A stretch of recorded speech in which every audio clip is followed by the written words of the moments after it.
MSW Media.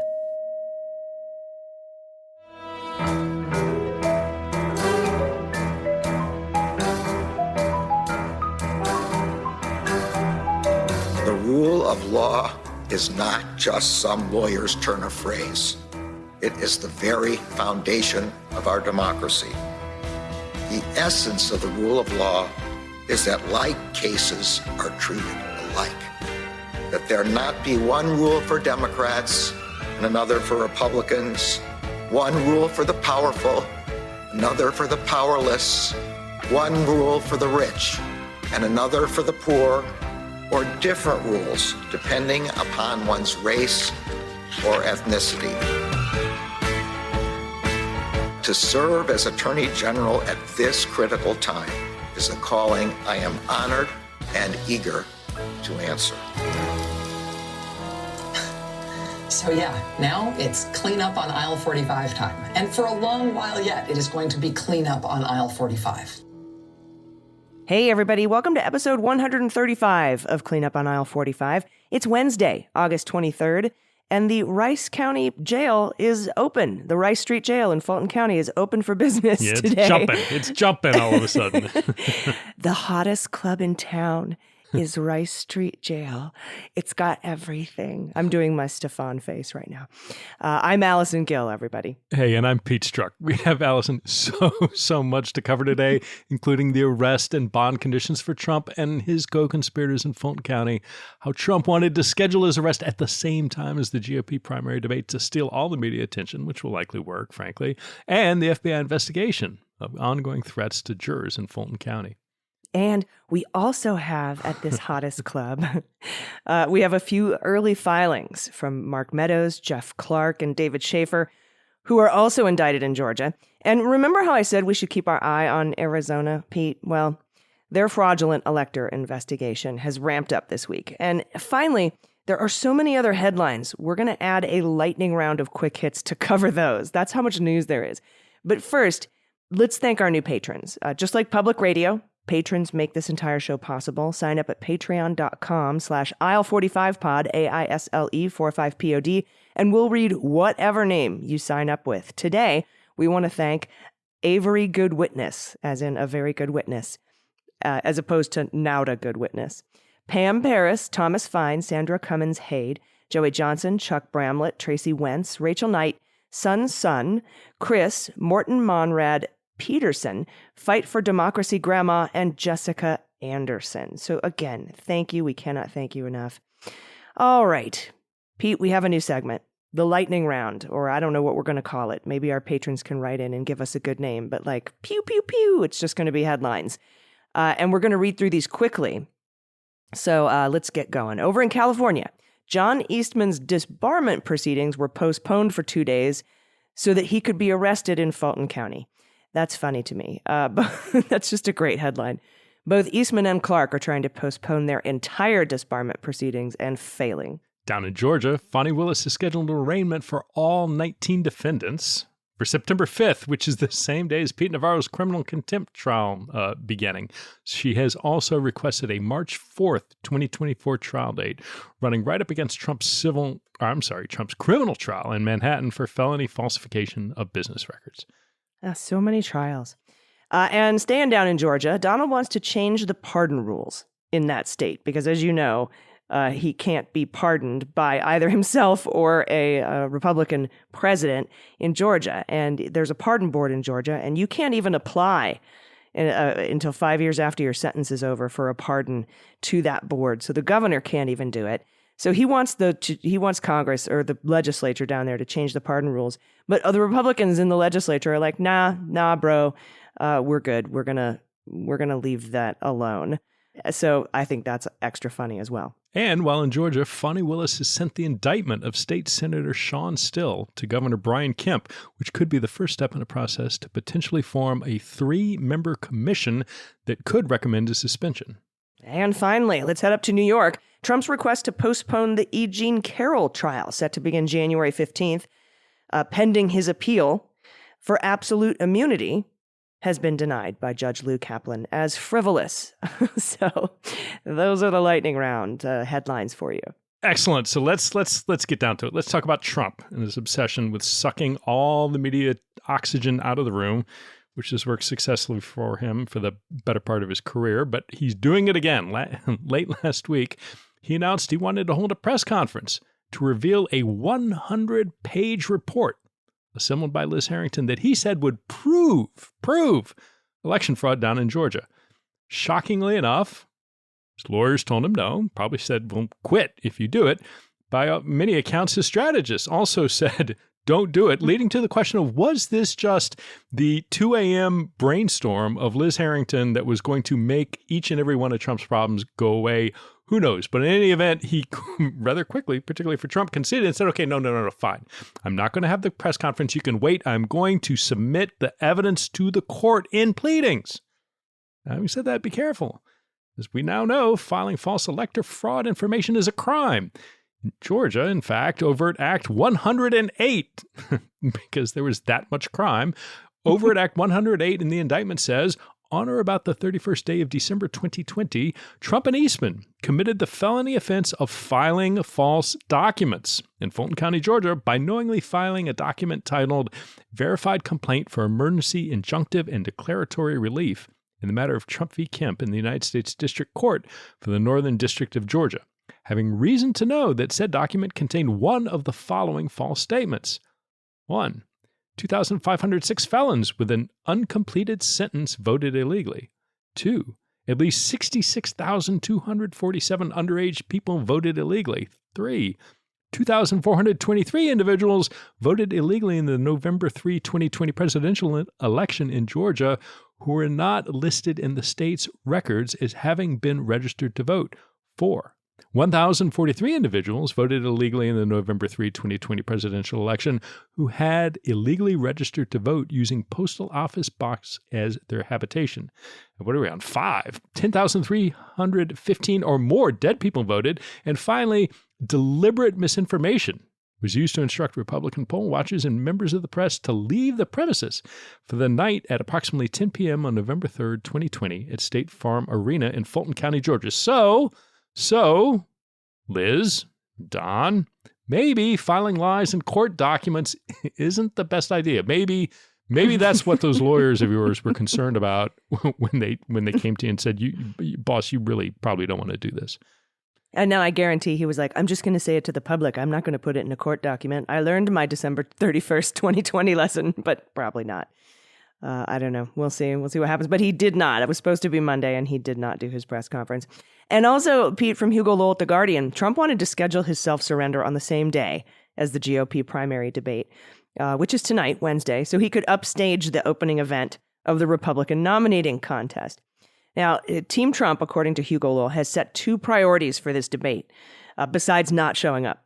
First, starve the other GOP candidates of attention, media attention, and publicly humiliate Fox News. He hasn't been liking the coverage lately.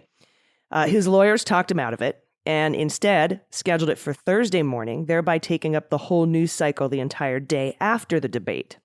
Trump had also considered swaggering into the debate last minute without prior warning, betting that would almost certainly cause news coverage to be about his visit, his surprise visit, and not the other candidates' answers.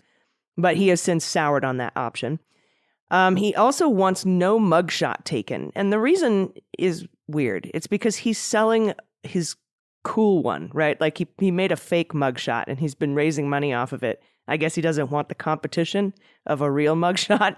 No word on that, though, since the sheriff has said he's going to get a mugshot like everyone else. But I haven't heard any updates on that since after Trump's lawyers met with Fani Willis to discuss the bond conditions. So that's what's going on in Georgia this morning. Oh, by the way, a bunch of people have already turned themselves in and had their bonds set. We'll go over that in a little bit. Right. And there's some question, too, like according to the Georgia law, at least the mugshots are not released as a matter of practice. However, any member of the public, Georgia resident or not, can request that. And I suspect we'll soon have the mugshots of the folks that have turned themselves in that we'll talk a little bit about. But, the question is whether height and weight are also things that you can request. And there was some debate on Twitter this morning about whether people are actually measured and weighed, or if that's something you can just tell, in which case Donald Trump will be 7'4" and 210 pounds or something like that. But he's got Ronnie Jackson in tow. it's you're following this divine Rice County Jail. It has mystery pea smells. It has bologna sandwiches. It has a 6'3" muscle-bound prison guard named Bunny. This is going to be an interesting experience, I think, for everybody. Yeah, and I was thinking about that, the terrible conditions at Rice Street. But also, we're going to talk about Arizona a little bit later in the show. Joe Arpaio, the infamous Sheriff Joe. Republican sheriff there, who did things like have chain gangs. He dressed inmates in pink. He gave them green bologna sandwiches, like just all sorts of weird, had them breaking rocks out in the Arizona desert sun. Just really weird fucking guy.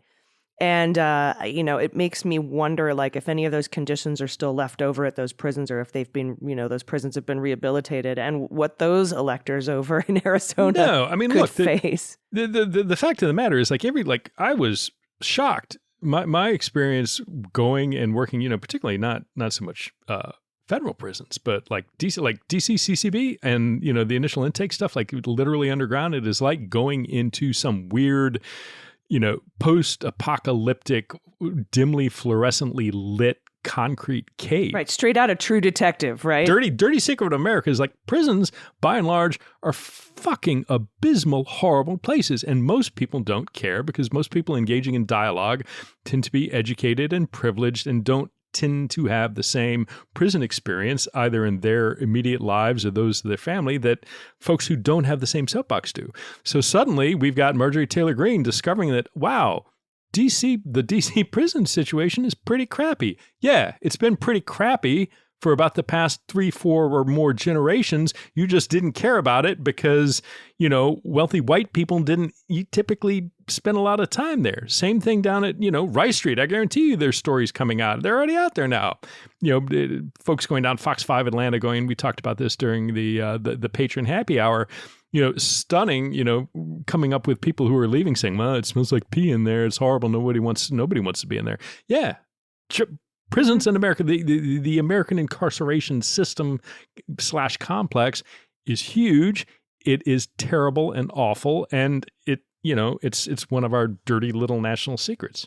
Yeah, I think hopefully this will shine some light on it, because we on our side over here have been yelling about this forever, and for reform and to fix that.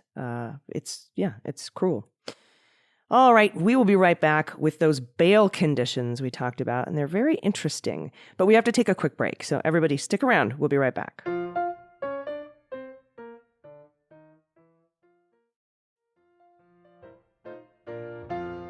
All right, welcome back. We have some more patrons to thank before we get to those bail conditions. Onion Diet Coke Conspirator, Mary Sowash, Claudia Casano, Catherine Jones, Katie, Joseph Vigiano, Lisa Hayes, Michael Miller, Zenivore, only Malakis vote for Trump. And Allison, I had to look it up. Malakis, turns out, is derived from the Greek language. Malakis, the plural of Malacca, which, without getting into too much specific detail, is essentially the Greek version of the English word, the derogatory phrase wanker. So there you go, Malakis.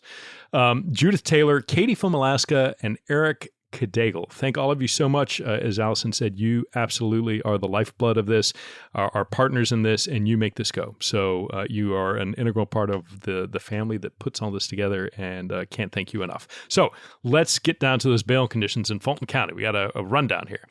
Cheesebro and Eastman are out on a $100,000 bond. Ray Smith is out on a $50,000 bond, and Hall is out on a $10,000 bond. Now, Trump's bond is $200,000, which seems pretty high for not being a flight risk. Although just last night, Trump posted on Truth Social that the DA must be, I'm not making this, Allison, I swear to God, and we texted back and forth about this, not making this up. The DA must be expecting me to flee to Russia, to share a gold-domed suite with Vladimir, never to be seen or heard from again. You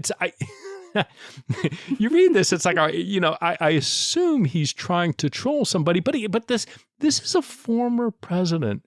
It's not just all the crime, it's all the behavior around it and these just juvenile, nonsensical, buddy, are you doing all right in there sort of bleats coming out in the middle of the night talking about going to Russia, Russia, Russia. Anyway, they're all, he's posting it out there. And when you get to the actual bail conditions, and before we go on, I should note Fulton County you don't have to post all that money. In other words, you don't have to come up with $100,000. There's a 10% program. So really, Cheeseborough and Eastman only had to come up with $10,000. Ray Smith, $5,000. Hall, only $1,000. And, for Trump, $20,000, which, depending on who you believe about his financial state of liquidity, may or may not be a lot of money. But more important than the money are the restrictions that are placed on each witness. And Trump, perhaps not surprisingly, has more restrictions on witness intimidation than any other co-defendant. And specifically, it goes through, these are the list of them. So the defendant, i.e. Trump, shall make no direct or indirect threat of any nature against any co-defendant. The defendant shall make no direct or indirect threat of any nature against any witness, including but not limited to the individuals designated as unindicted co-conspirators 1 through 30. The defendant shall perform no act to intimidate any person known to him or her to be a co-defendant or witness in this case, or to otherwise obstruct the administration of justice. No direct or indirect threat of any nature against the community or to any property in the community. The defendant shall make no direct or indirect threat of any nature against any victim, which, arguably is the entirety of the population of the United States of America.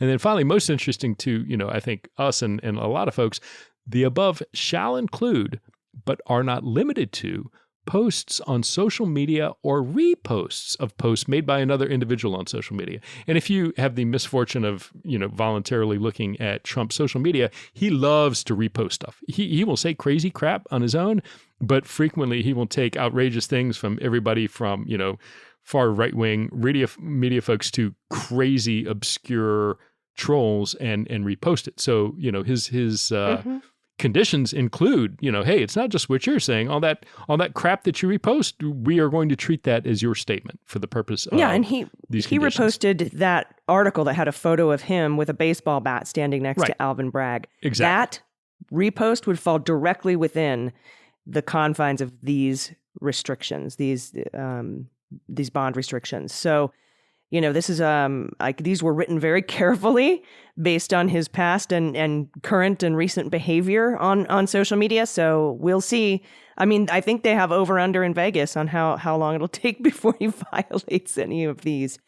But it's also no laughing matter because right now the FBI is now helping Georgia law enforcement investigate actual serious threats being made against grand jurors, the ones that indicted Donald and his 18 co-defendants. This is from the Washington Post. A spokesperson for the FBI Atlanta, the Atlanta office, said the agency is aware of threats of violence against Fulton County officials and that it's working with Fulton County Sheriff the Sheriff's Office to investigate, but declined to identify specific targets or whether anyone has acted on those threats. And this came amid growing concern about the safety of the grand jurors involved in last Monday's indictment, after their names, home addresses, photos, and social media profiles of some of the members were circulated online, along with threatening messages targeting them and Fulton County District Attorney Fani Willis. Now, under Georgia law, Pete, as we know, the names of the grand jurors have to be publicly listed on indictments.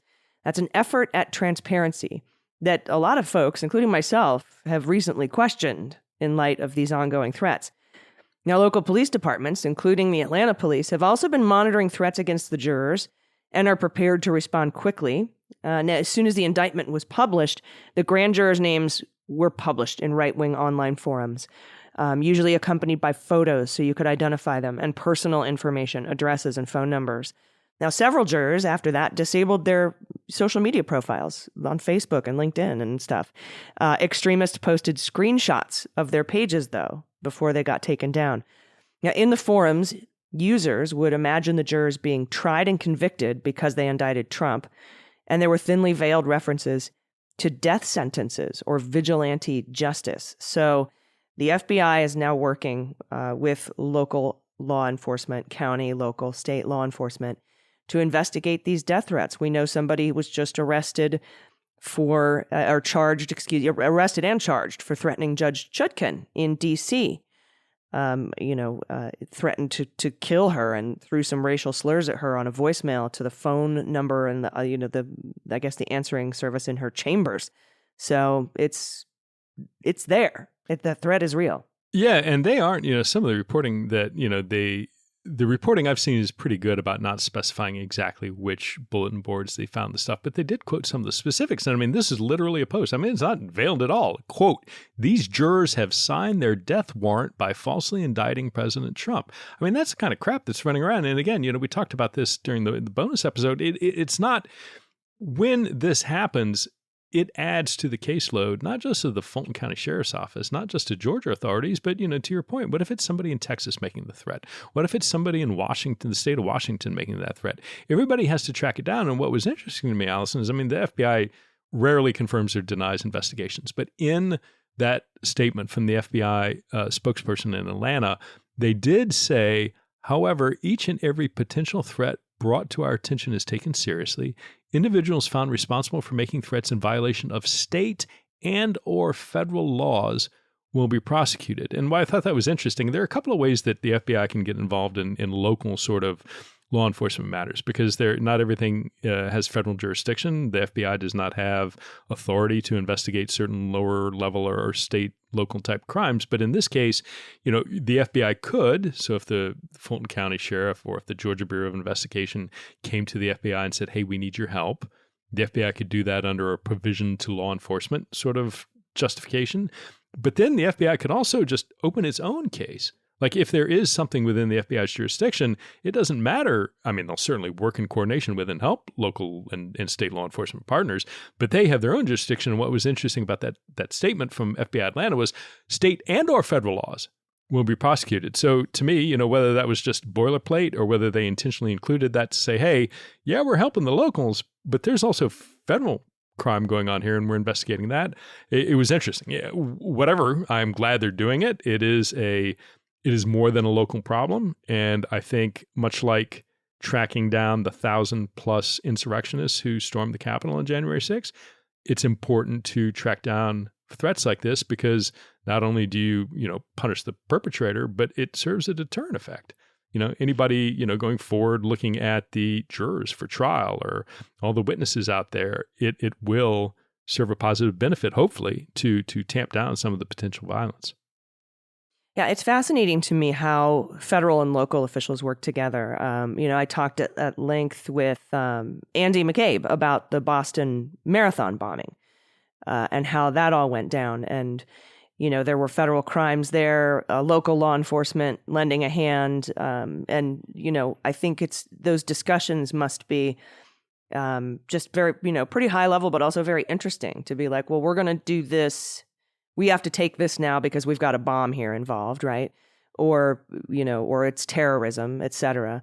And that's federal jurisdiction. And then unless it's something state. So in these kind of cases, like either the woman in Texas who was arrested and charged for the threats against Judge Chutkan or these threats against the jurors, I just don't know enough about Georgia law to know what's a state crime, but what are some federal crimes that the FBI might say, that's us, we're going to take this? I mean, I think you got a bunch, there are a bunch of Voting Rights Act type violations, things involving voter intimidation. You have certainly any sort of witness intimidation to the extent that there are things being done where people are, witnesses are implicated in anything Jack Smith is doing. You would have, I'm trying to think of, this is not my investigative wheelhouse, but certainly any local request for assistance would fall within the avenues that the FBI could pursue. But I think a lot of, interestingly enough, during the laws enacted during the civil rights era in the South and all the things that were going on to try and prevent certainly minorities from voting, those laws in the 50s and 40s, 50s, 60s, interestingly enough, are very much squarely in the sort of activity that's going on right here, because it's the same sort of intimidation of witnesses, all in the context of what I'm curious about is, given that all of this is in the context of alleged voting fraud at the state level, I don't know that would trigger any federal violations, but there are anytime, and then certainly threats against government officials. certainly if somebody is running around making a threat to sheriffs or, other law enforcement officers at the state level or judges, the FBI can get involved with that as well. So there are a bunch of different potential statutes that might be triggered. But, I suspect in this, sometimes the partnership can be a little friction laden because, I imagine there's some battles over jurisdiction. But I don't, but with this, I mean, my sense is it's not, it's one thing like, look, I mean, and, Andy knows better than I do about the Boston dynamic. I mean, that was a huge event, and it was a huge sort of traumatic event for the city of Boston and the surrounding, Cambridge and Somerville and, Watertown and all the places that were impacted around Boston.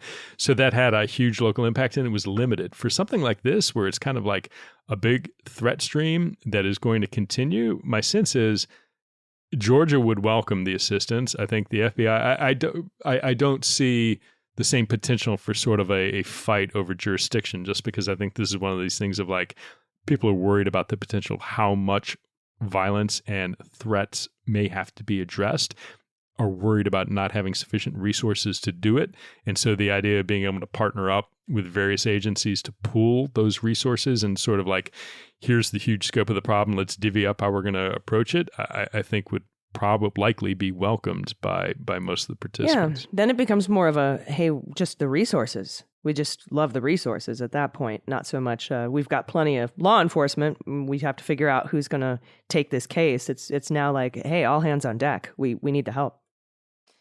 Right. And again, we're not even to Trump's turn in yet. And we're certainly not to trial. So, all the stuff that's going to come. And, kind of at least last point for me on all this, your local, I mean, yes, people can travel, right?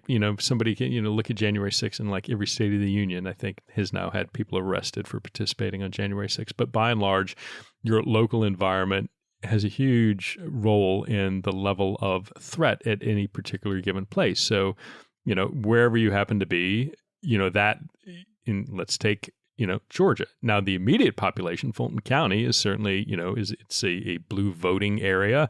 It's certainly, I think, sympathetic to the laws that Fani Willis is trying to enforce. But if you drive, an hour or less north, I mean, you're getting up into, Marjorie Taylor Greene's district. There are folks comparatively close to Atlanta who have and have expressed very, very strong feelings, not just Trump supporters. I'm talking about expressions of, violent support or at least violent rhetoric. So you really have to take a look at the geographically local environment to understand. It's one thing somebody has to like, well, I'm going to drive to Washington, D.C. and it's going to take me 3 days and I have to take off from work and I got to figure out where to stay along the way. But those dumbasses still did it.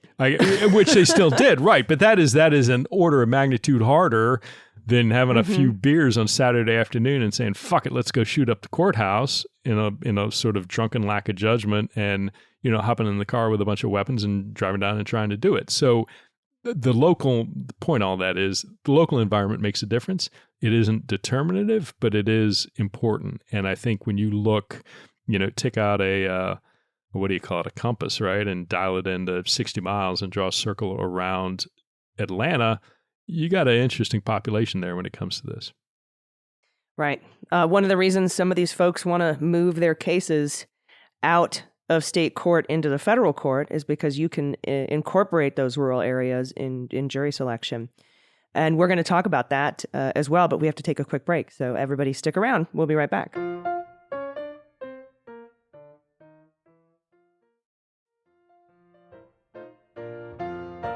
Hey, everybody, welcome back. We have some more patrons to thank. Marvin Dog Media, EB, and Filippi.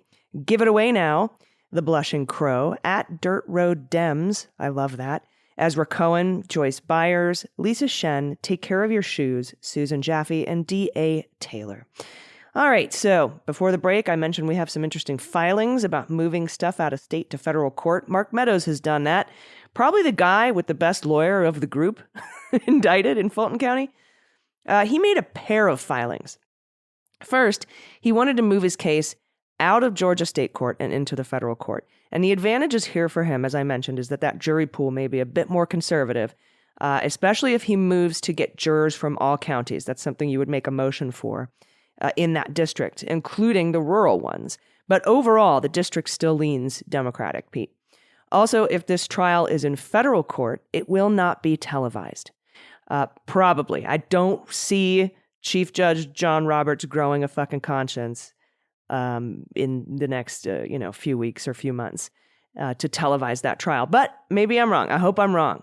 But we learned this week that the Fulton County Chief Judge has approved all proceedings in this matter, including the trial and the September 5th arraignment, to be televised. So that's what happens in state court.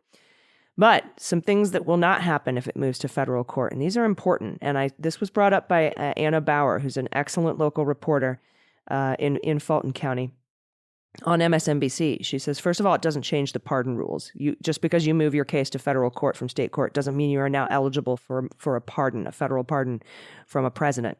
It does not change the prosecutors in this case. It doesn't mean that federal prosecutors now need to come down and get read in and take over the case. So it doesn't delay it in that sense.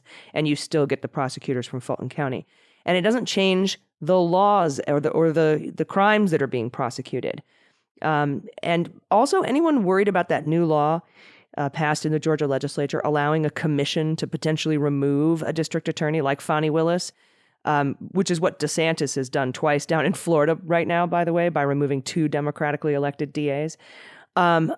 It's fascism, but I wouldn't worry about it impacting this case. I would worry about it impacting the justice system as a whole. But for this case in particular, I'm not sure Fani Willis herself is going to be trying this case. And even if it moves to federal court, which I don't think it will, the same prosecutors that have been working on this case will likely be the ones to try it in court.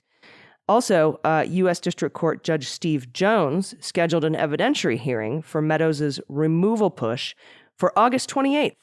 Also, same day Judge Chutkan will set the trial date for Trump in D.C. So all these kind of coordinating dates, September 5th, August 28th, December 11th, we have all these dates like running into one another.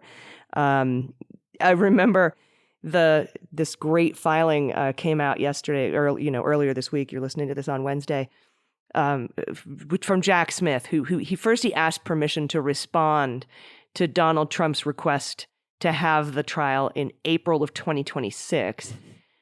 Immediately, Judge Chutkan approved that motion for him to file a response and gave him until the next day, but he filed it immediately. He had it ready to go.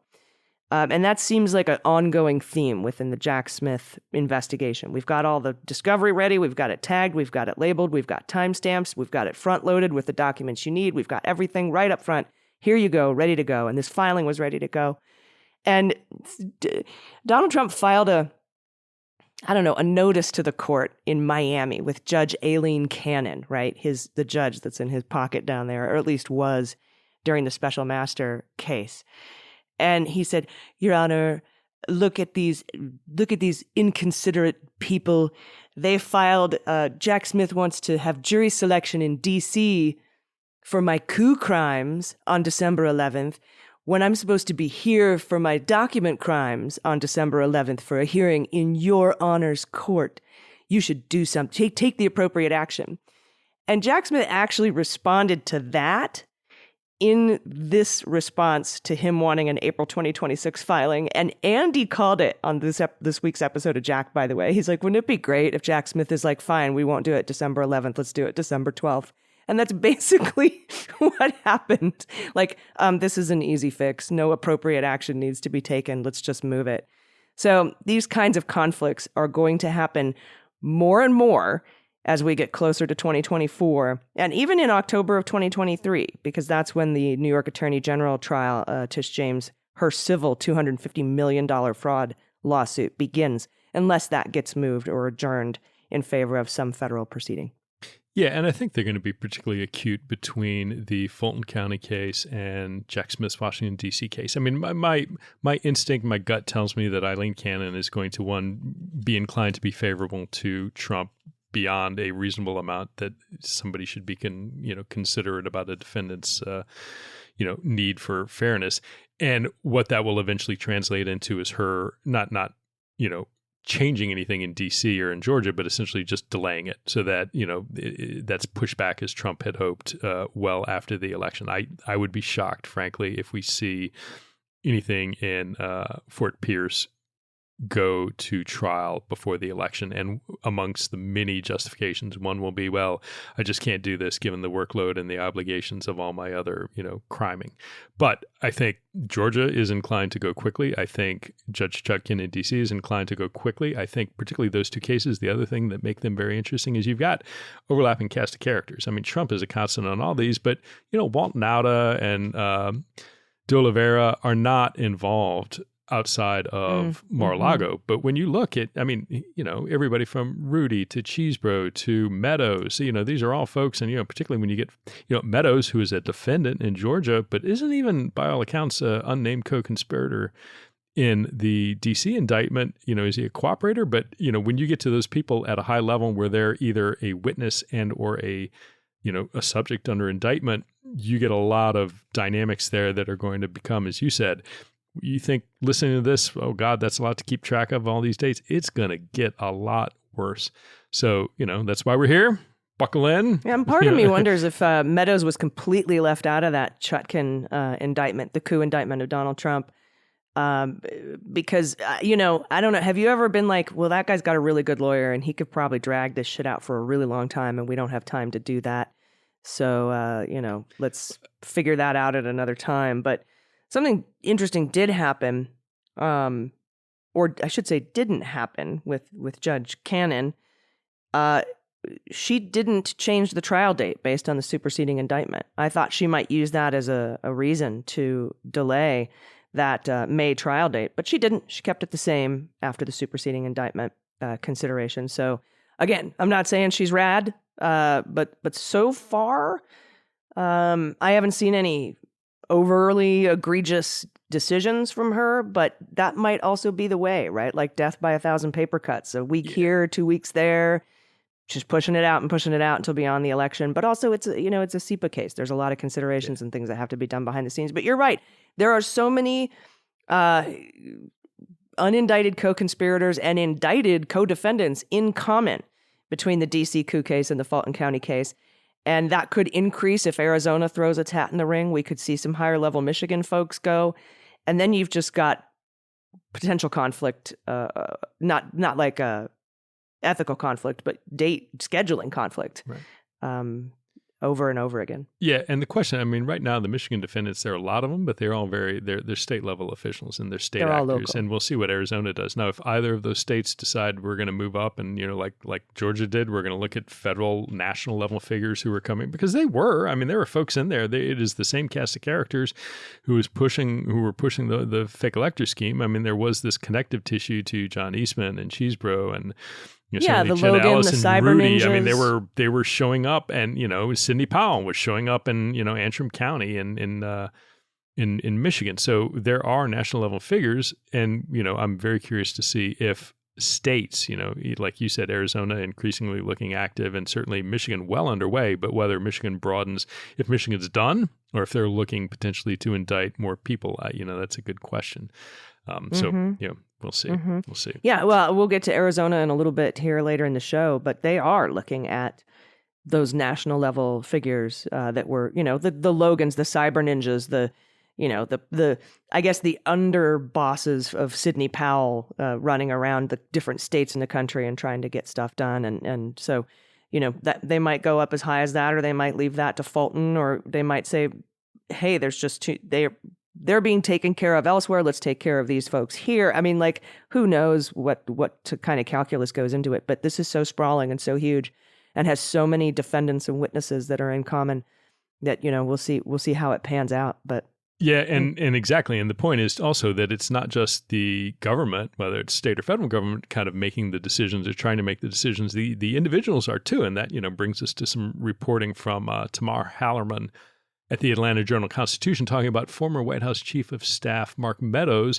His attorneys are urging a federal judge to dismiss the charges against him, and they filed a 28-page motion on Saturday, arguing that Meadows is immune from state charges for the work he did when he was a federal official carrying out his job. From that filing, quote, "The state's prosecution of Mr. Meadows threatens the important federal interest in providing the President of the United States with close, confidential advice and assistance firmly entrenched in federal law for nearly 100 years, Attorneys Joseph Englert, George Terwilliger, John Moran, and Michael Francisco argued. Now, Meadows is charged with racketeering and solicitation of violation of oath by a public officer in conjunction with actions he undertook after the 2020 elections in Georgia and Pennsylvania. And so included in the acts cited in Georgia's indictment were Meadows' unannounced December 2020 visit to the Cobb County Civic Center as a signature match audit was underway in his successful attempt to put Trump in touch with Francis Watson, then the Secretary of State's chief investigator who was helping carry out the audit. A few days later, Meadows allegedly texted Watson and asked if there was a way to speed up signature verification that the audit that was going on in Fulton County that Trump was seeking so that it could be completed before the Electoral College vote was finalized on January 6th. And finally, Meadows was also charged with solicitation of violation of oath of a public officer for his role in the January 2nd, 2021 phone call between Trump and Georgia Secretary of State Brad Raffensperger. So, he, again, as you said, Meadows has good attorneys. They are, amongst all of these Georgia defendants, the ones who are out in front. They are leading the way in filing the motion. Others have since filed motions to remove it. But I think Meadows is moving quickly. Meadows also doesn't want to be bogged down. But, Jeff Clark comes stumbling in asking for some craziness. Meadows is kind of like, hey, I was here first. Don't let me in with those folks. Hear what I have to say. Hear my request first. Let's get it all done. I don't want to be saddled with, the kind of the knuckleheads that are kind of stumbling behind me to try and come to you for this as well. But I don't think it's going to work. I don't, first and foremost, this argument that, this was underlying it all is these were things done in the scope of their official job as a federal government official.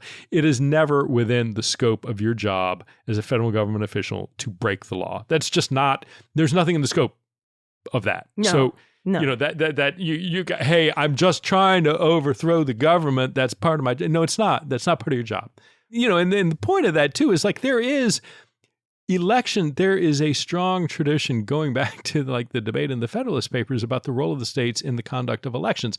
And elections belong to the state. The administration of the elections for the presidency belong to the states. And Meadows is a federal executive, and this has gone up to the Supreme Court, and the Supreme Court is, to that general idea, has ruled, and there is case law and precedent from the Supreme Court saying, look, when it comes to the administration of elections for the president, the strength of the state and the agency of the state to do that is really strong and is, again, backed by the Constitution, backed by Supreme Court ruling. And so I think for Trump to come in, or for Meadows to come in and say, hey, this needs to be removed because I was a federal official. It's like, no, this was stuff you were doing. Not only was it outside the scope of your federal job, this was you were interfering in a state process that the state has primacy over doing, executing, and then also enforcing if there are violations of it. So, I hope that will be denied, but we'll see. Yeah, I also think that it will be. I mean, imagine what would happen over on the other side if Ron Klain showed up in 2024 down in a swing state to oversee the state's election functions. I mean, that in and of itself is just it's just mind blowing. But here's the other thing that I was thinking of when you were talking about this, under the color of his job, like within the duties of my job. This is campaigning. Even if somehow some court somewhere says, yeah, okay, I could see how this is part of your job as chief of staff to go down and check it on elections in the states. Even if that was the case, this was a political thing. He was campaigning. That is not part of your job. Supreme Court has made that determination. Remember when Mo Brooks, Pete, was trying to get certified by the DOJ? That's when DOJ comes in and represents you in a lawsuit against you, and it basically dismisses the case. Because I think Blasingame, which was a group of Capitol Police officers, and Eric Swalwell, and I think Benny Thompson too, but he withdrew because he became the head of the January 6th Select Committee. There were several civil lawsuits against Donald Trump and Mo Brooks and people who made the speeches at the Ellipse for inciting the insurrection. And Mo Brooks was like, hey, DOJ, I was just doing my job. You need to step in here and represent me in this case. And the DOJ said no. No, first of all, again, overthrowing the government. It can't be part of your job in the government, nor can it be any federal employee's job. They threw that in there, which I thought was interesting. And then they said, even if, and we see this a lot in arguments and pleadings to the court, and sometimes in rulings from judges, even if this court decides that is, protected speech or somehow part of his job duties, he was campaigning, and therefore it is outside the scope of his job. I remember this so clearly because I thought it was really interesting that the DOJ ruled that. And that ruling also might be why Jack Smith did not charge Donald with inciting an insurrection, because the court ruled that Mo Brooks's speech on the ellipse that day was First Amendment protected speech.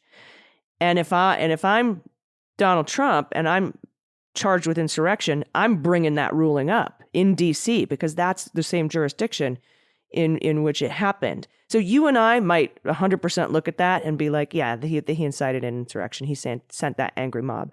Now, Jack Smith's bringing it up under the Ku Klux Klan Act 241 violation or conspiracy against rights rather than the insurrection, inciting an insurrection, because the D.C. court has ruled that at least somebody else who spoke that day was speaking within the confines of their First Amendment rights of free speech. Yeah, and, let's not forget, too, in the context of, certainly on the congressional side, like Lindsey Graham fought and lost going to testify before the Fulton County. Again, he was claiming, there's no speech proper place debate for a senator to appear in a state proceeding. This is covered by speech or debate, and he lost. It's like, nope, it's not. And, similarly, Trump saying that, his allegedly, his defamatory statements towards Eugene Carroll were, part of his presidential duties. And eventually, shockingly, after initially defending that, the Biden administration said, nope, and withdrew that, sort of representation that, you can go say these things, but that's not part of your official duty. So, we'll see what happens there. I do think some of that, I'm curious, like why Jack Smith maybe didn't charge the insurrection. I think part of what is going on, I think, is there are some appeals right now in D.C. for some, I think it's the Proud Boys, might be the Oath Keepers that are at the D.C. Circuit Court of Appeals that are looking at some of the crimes they were convicted of, certainly when it comes to seditious conspiracy. And it will be interesting to see where the Circuit Court of Appeals comes down. And I think if and until we get some sort of resolution about the state of the law, I think there are some statutes at the federal level that perhaps Jack Smith doesn't want to bring into play until these appeals get settled. But that, that's a huge amount of speculation. This Meadows immunity situation also sounds a lot like the Pence, where he was trying to get immunity under something else called the speech or debate clause for his role as the president of the Senate that day. And the court was like, yeah, you were president of the Senate that day. Speech or debate does apply to you, but not in any conversations that you had with the executive branch about overthrowing the government or any other conversations where anybody tried to get you to commit a crime or do anything outside of the scope of your job duties. And going down to Georgia and looking at, signature verification is outside the scope of your duty, man. I'm sorry, but it is. And I think that that's how the court will rule here. And I think that even this Supreme Court, because they have recently made this ruling, I think they'll rule the same way. We've seen it over and over again. And I can't think of a single case where anybody's actually won this particular argument. So I don't think Meadows is going to win it either. All right. What do we have next? All right. Well, we got a couple more filings and some brief stories to get to, but we have to take a quick break before we do that. So stick around. We'll be right back.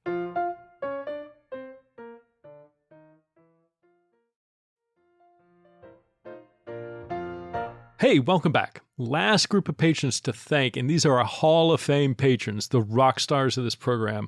Hall of Famers pledge at the $10 per episode level or higher and get their names shouted out every month or so. So thanks so much to Dude, January 20, baby, A Dinosaur in Dental School, Insert Witty Name Here, Chris Simpson, David in Brooklyn, Lance Buckley, Greg Kreimer, Charles Jones, and Patty B. Thank all of you. Again, you are the true heroes, the rock stars of this program. You go above and beyond to allow us to do this, and can't thank you enough for your support. So thank each and every one of you. We both really appreciate it. So with that, let's head out to Arizona And Allison, as you mentioned after the Michigan and Georgia indictments, you tweeted, "All eyes on Arizona." Well, reporting from Ronsley and Subsang at Rolling Stone notes that Arizona's criminal probe into the 2020 fake electors plot is heating up, and investigators are now asking plenty of questions about a key Donald Trump ally involved in it, former state GOP chair Kelly Ward. The Arizona probe has been accelerating in recent weeks, with prosecutors gathering evidence and speaking with individuals with knowledge of how the fake elector scheme was carried out in the state. One source describes Arizona's investigators as quote-unquote moving aggressively on this stage of the inquiry into the state's pro-Trump fake electors, which included Ward, a Trump hardliner and then chair of the Arizona Republican Party. Ward, along with her husband Michael and 9 other Arizona Republicans, forged an electoral certificate, which the electors in both Michigan and Fulton County now face felony charges for. In an email from Trump-aligned attorney Kenneth Chesebro to colleagues on the Trump team, the attorney relayed concerns from Ward and Republican State Senator Kathy Townsend about the legality of the ploy. Let's just put it all there in writing. Investigators have started asking questions about any potential contacts between false electors such as Ward, then President Trump, and other out-of-state officials and lawyers working on his behalf to steal the election. Quote, "They actually have themselves on video doing it," unquote, says one of the people familiar with the stage of the investigation.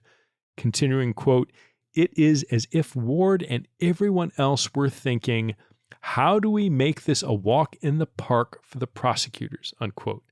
Which is never great as an investigator, great as a prosecutor. Please turn on the audio tape. If you have video, that's even better. Please make sure it's rolling and then walk through the elements of the crime. But seeing that sort of like those statements coming from people aware of the investigation in that level of detail, not just heating up, it sounds beyond heating up. It sounds like they've got real tangible, chargeable crimes there. And again, as we talked about earlier, not just Arizona officials, looking at national out-of-state officials and lawyers who are working on it. And I suspect, again, these are many of the same people that we saw already indicted in Fulton County.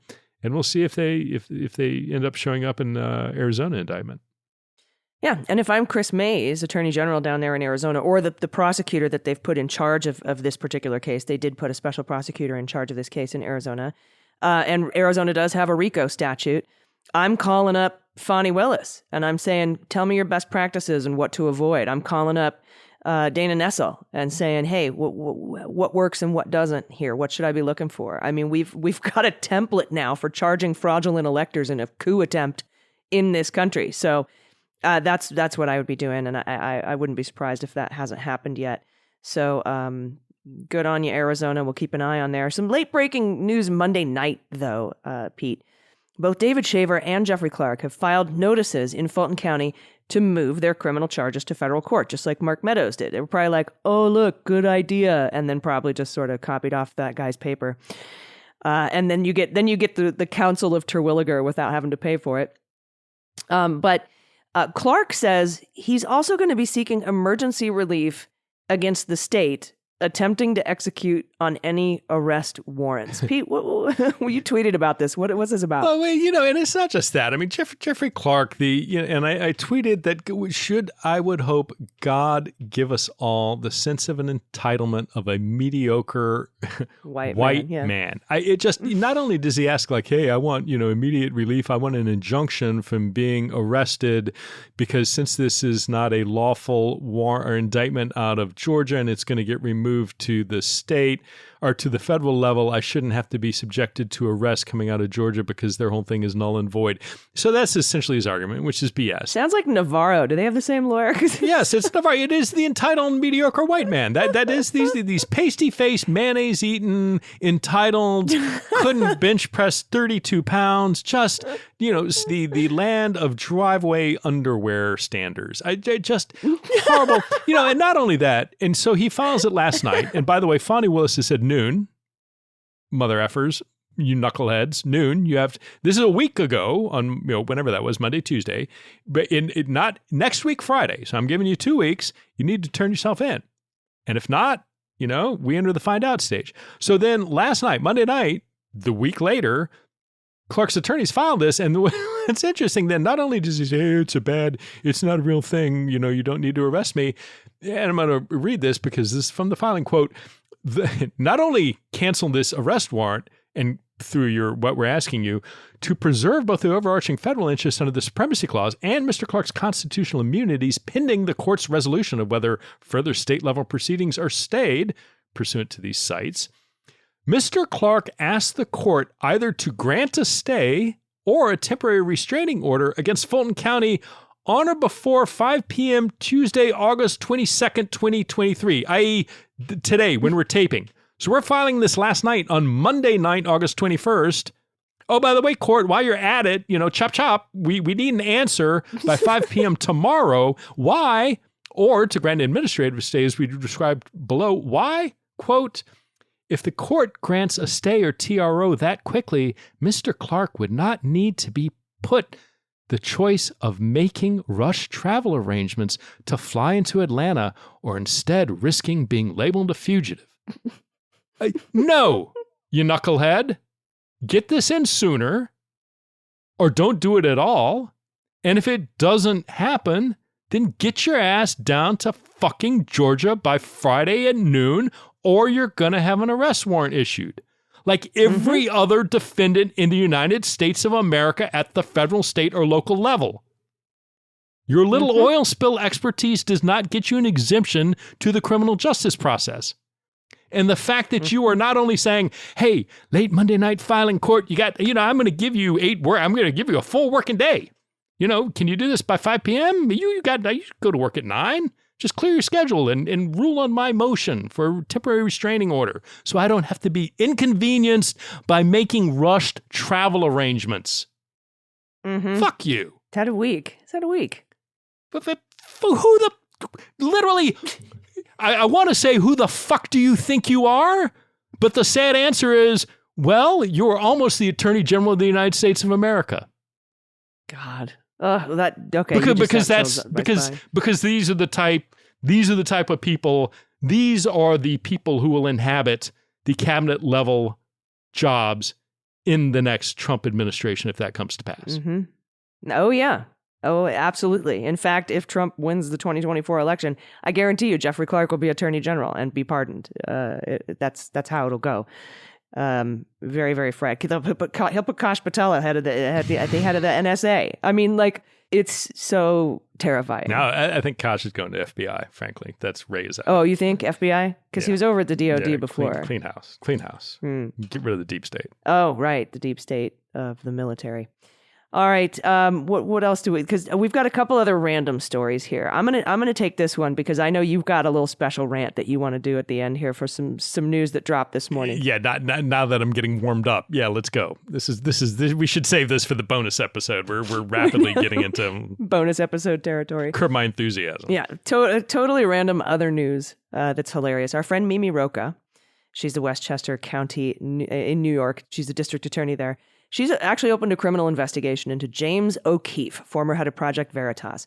The board put him on leave back in February for mismanagement of funds, just blowing all their donor money on personal shit, and just also generally being an asshole, creating a hostile work environment and stuff like that. I'm paraphrasing.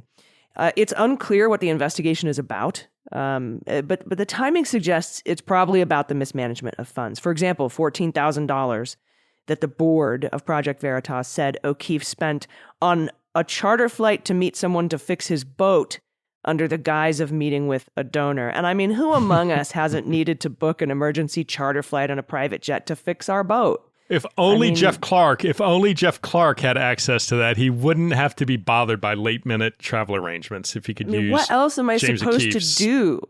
Go on a trip with Clarence Thomas instead? Anyway, O'Keefe is already, by the way, under federal criminal investigation for his involvement of the theft of Ashley Biden's diary. So I remember back in February, he stepped down. I'm like, oh, he must be in trouble. Well, yep, looks like it. So we'll see. I mean, there's no charges yet. And I should say, hasn't been charged with any crimes, denies all wrongdoing. Everything is alleged. And if he is charged, he is innocent until proven guilty. But dude's probably going to prison. Yeah. And so to conclude, I just wanted to, again, pivoting to a random thing, to Republican presidential candidate Vivek Ramaswamy.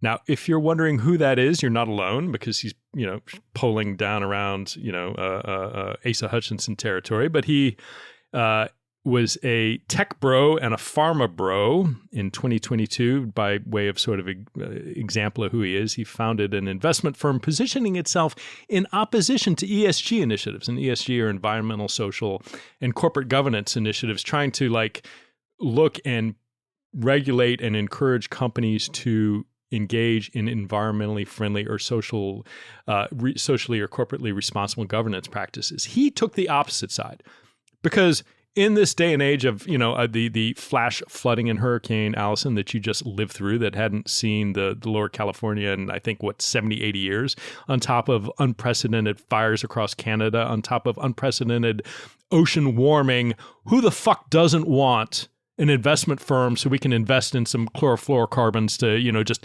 generate out and eat up the ozone layer? Maybe we can just get a bunch of coal burners for the back of our flatbed trucks just to, generate some soot as we drive down the highway. But anyway, he literally founded an investment firm positioning itself opposed to environmental initiatives. Even Alex Jones, this quote from Alex Jones described him as Alex Jones 2.0. And the reason I'm particularly worked up about Vivek, earlier this week, he said in an interview, quote, "I think it is legitimate to say how many police, how many federal agents were on the planes that hit the Twin Towers. Maybe the answer is zero. It probably is zero for all I know, right?" Now, and this is the goddamn Tucker Carlson model of a very smart man who knows the answer to the question, who is, quote unquote, just asking questions, even though they know what the answer is. And look, so Vivek was 16 years, I looked it up. He was 16 years old on 9/11. I was 31, and I was out at Logan Airport, and I was running down around to all these airlines, getting the manifest list of every single goddamn flight that left Boston that morning, and there were no law enforcement officers or police officers on the planes that hit the Twin Towers. And if you don't trust me because I'm a devious member of the deep state, a coup plotter, go to the 9/11 memorial, go to the National Law Enforcement police officer sites. They post every single law enforcement officer that died on 9/11. Not one of them on a plane that crashed in there. Now, of course, Vivek, Caitlin Collins, who did a great job interviewing him on CNN last night, and she pushed him on, and he's like, oh, well, hemmed and hawed, and well, the government lied to us. And she finally pushed him into saying, are you saying 9/11 was an inside job? He said, no, of course not. This is all, they lied to us about the Saudis and what the Saudis did or didn't. It's like, well, stop trying to change the subject. When you go out and you give an interview saying it's legitimate to say how many police, how many federal agents were on these planes. Well, he actually denied he actually said that. He said that the reporter totally misquoted him like the media does, and he never said that.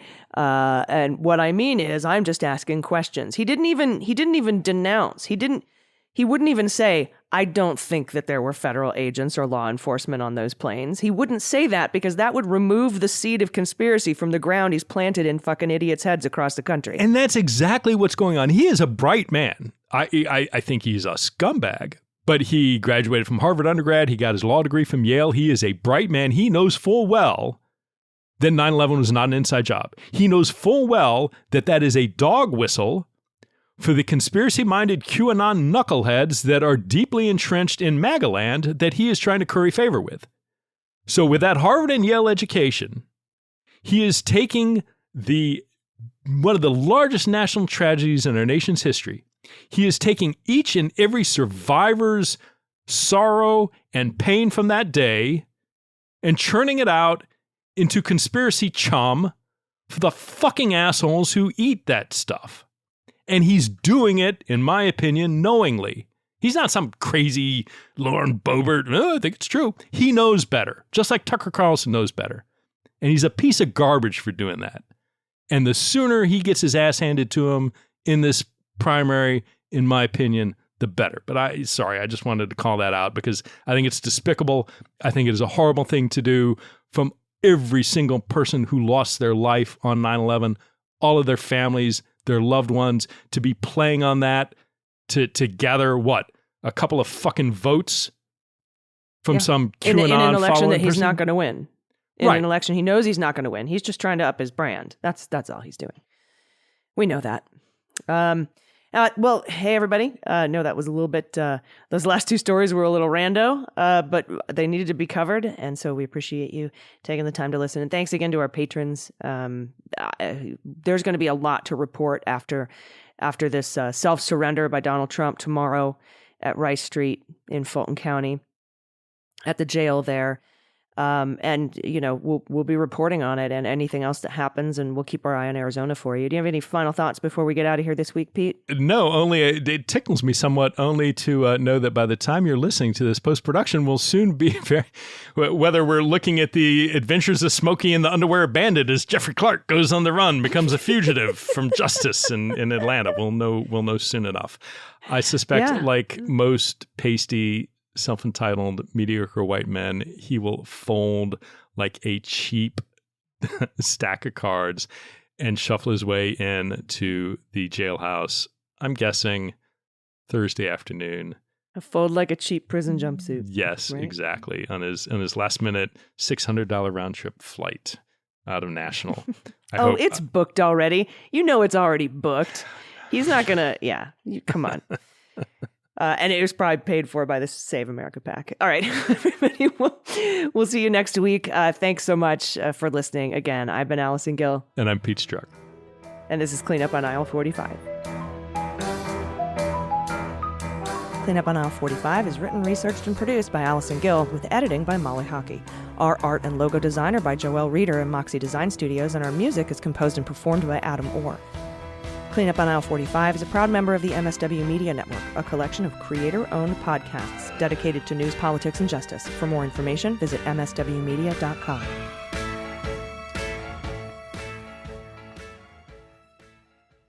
MSW Media.